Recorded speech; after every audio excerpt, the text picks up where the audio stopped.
Wanawake, wakati uko kwenye siku zako za mwezini, ikiwa unapata siku zako za mwezini kwa season 4 za cycle ya mwezi ambayo nilikuwa nimeongelelea, ni wakati mzuri sana upate kuelewa cycle yako inakuja kwa ajili ya nini. Kuna watu wanakuwa na painful cycles na kuna watu wanakuwa na cycles ambazo hazina hata pain. Kuna wakati wa kuachilia, kuna wakati wa kulinda, kuna wakati wa kureflect na kuna wakati wa mwanzo mpya. Kumbuka unapotoa hao wageni wako, ni wakati unatoa kafara duniani. Kupitia damu kuna uzima, kupitia damu kuna uhai. Wakati unapotoa ukiregesha back to the ground, ina maana unashukuru ardhi kwa kukuweka na kuendelea kukulinda, na hiyo damu ina nguvu ya kufanya nini? Ya kusambaratisha, kung'oa, kubomoa na kumaliza kila mbinu ambayo imekuwa inanasa anga kupitia damu yako. Lakini tu itatokea pale tu ambapo unajua ni njia gani unayotumia. Usije tu ukaona tu haya mafunzo ya hedhi mbele ushaanza kuvifanya. Kwa sababu kupitia damu inasikia, damu inalia, damu inatambua. Wanawake wengi ambao wanapata hizo cycles za mwezi hizo, unapata wengine wanapata very painful, is because of trauma ambayo iko juu yako. Trauma ya kizazi baada ya kizazi imelala katika womb yako.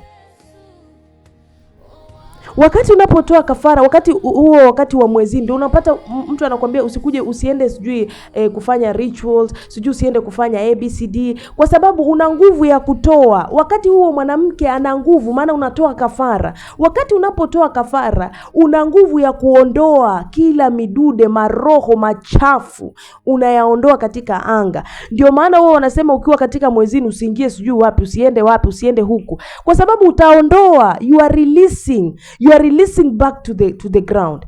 Huo ni wakati mzuri mwanamke, ukijifahamu vizuri, unaweza kusafisha na kutakasa anga yako kupitia hiyo vitu vyako.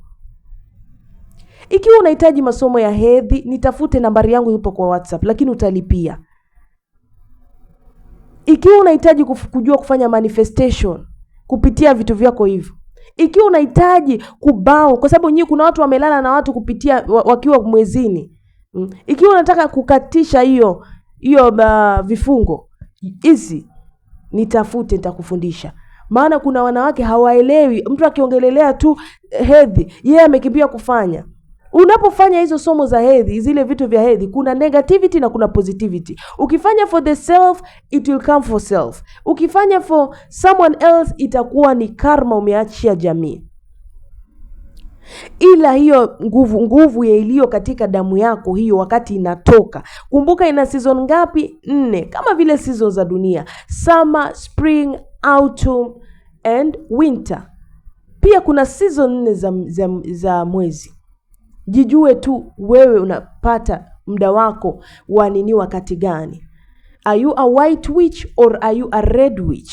Na usije ukapata tu maana kuna wakati season zako zinabadilika. Kuna wakati unapata during full moon, kuna wakati unapata during new moon, kuna wakati unapata during waning, during waxing moon, vitu kama hivyo. Usije ukaangalia vitu mitandaoni unapata tunakimbilia tu papa.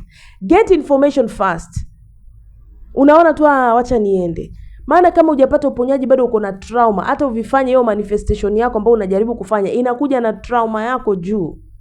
Jaribu sana before ufanye kitu, pata maelezo mwanzo.